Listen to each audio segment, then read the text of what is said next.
아시다시피 우리 인간은 아무거나 다 처먹는 잡식성입니다. 고기와 채소는 물론 개 징그러운 곤충의 파충류까지. 지구상에서 거의 못 먹는 게 없다고 해도 무방할 정도죠. 그런데 여러분, 인간은 왜 같은 인간은 먹지 않는 걸까요? 맛이 없어서일까요? 아니면 단순히 윤리적인 문제 때문일까요? 오늘의 교양만두는 식인에 대한 이야기입니다.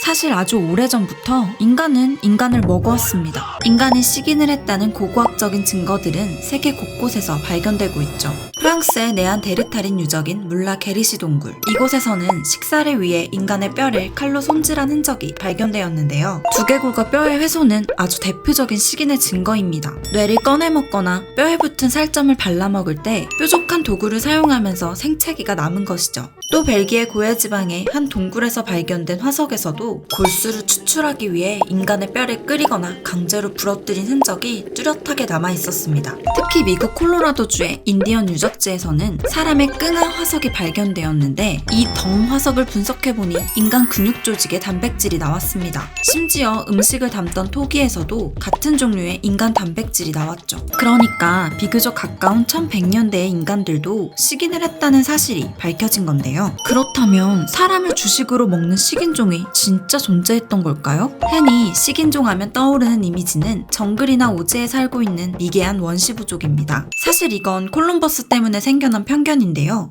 15세기 아메리카 대륙에 도착한 콜럼버스는 자신이 발견한 섬을 인도라고 착각합니다. 그래서 섬에 살고 있는 원주민들을 칸의 후예라는 뜻의 카니바스라고 불렀죠. 그러던 어느 날 그는 이웃 부족에게 이런 이야기를 듣는데요. 쟤들 사람 잡아먹는 무지막지한 놈들이야. 나도 잡아먹길 뻔했는데 난 용감하게 탈출함. 당연히 허무맹랑한 쌉소리였지만 이를 곧이곧대로 믿은 콜럼버스는 스페인 국왕에게 카니바스를 식인종이라고 보고해버립니다. 식인종의 등장은 유럽인들의 호기심을 자극했고 원주민은 식인종이라는 인식이 유럽인들의 머리에 박혀버리죠. 식인종을 뜻하는 영어 카니발도 카니바스에서 유래된 것입니다.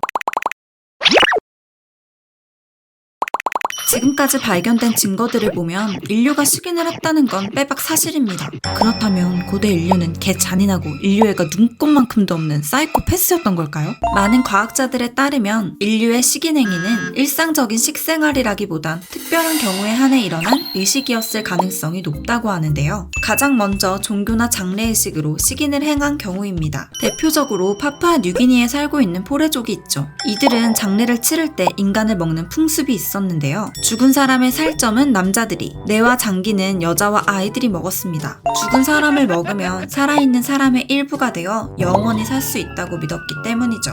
중국의 위나라에서는 임금 위공이 오랑캐들에게 개죽음을 당하자 충신이었던 홍연이 임금의 간을 꺼내어 먹고 자결했다는 기록이 있는데요. 이것 또한 스스로 관이 되어서 임금의 제사를 지내려는 홍연의 충성심에서 비롯된 행위였죠. 전쟁이나 복수를 통해 잡아온 적을 먹는 경우도 있었습니다. 심장이나 피처럼 상징적인 부분을 먹어 없앰으로써 승리를 거둔다는 의미였는데요. 앞서 소개한 아나사지족도 자신들의 힘을 과시하고 적을 벌벌 떨게 하기 위해 적의 시체를 먹었던 것으로 추정하고 있죠.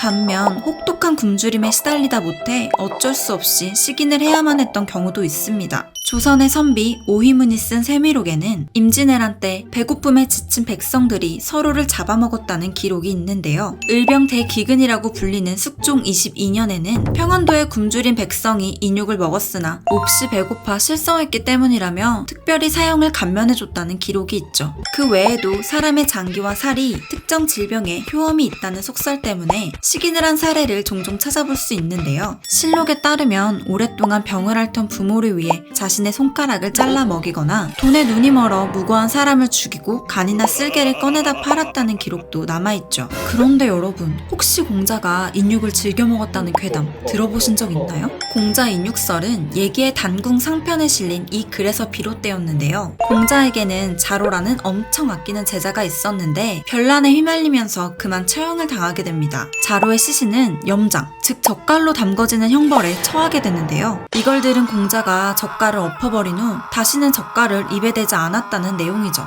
그런데 마지막 문장에 쓰인 이 해자가 두 가지 의미를 가지면서 오해가 생기게 됩니다. 해를 동사인 사람으로 만든 젓갈로 잘못 해석하면서 마치 이전까지는 공자가 인육젓갈을 즐겨 먹었던 것처럼 잘못 알려진 것이죠. 하지만 여러 학자들에 따르면 공자가 제자의 죽음을 슬퍼하면서 고기젓갈을 다시는 입에 대지 않았다고 해석하는 것이 올바른 것이라고 합니다.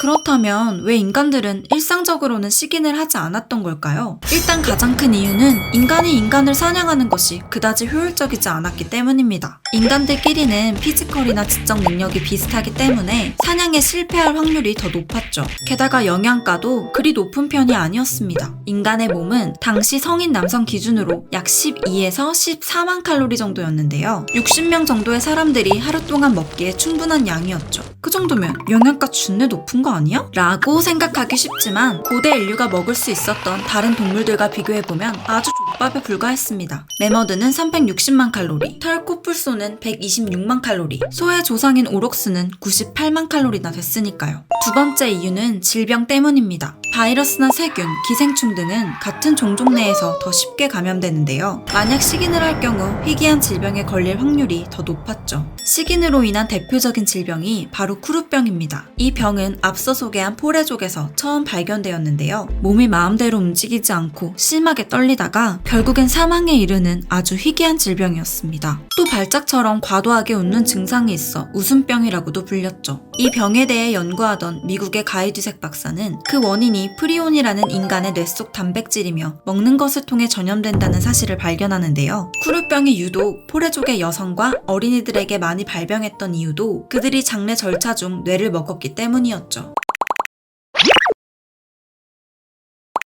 그나저나 식인과 인육에 대해 얘기하다 보니 고기를 보기만 해도 어쩐지 속이 울렁거리는데요. 이참에 당분간 채식 위주로 먹으면서 다이어트나 해야겠습니다. 교양만두였습니다.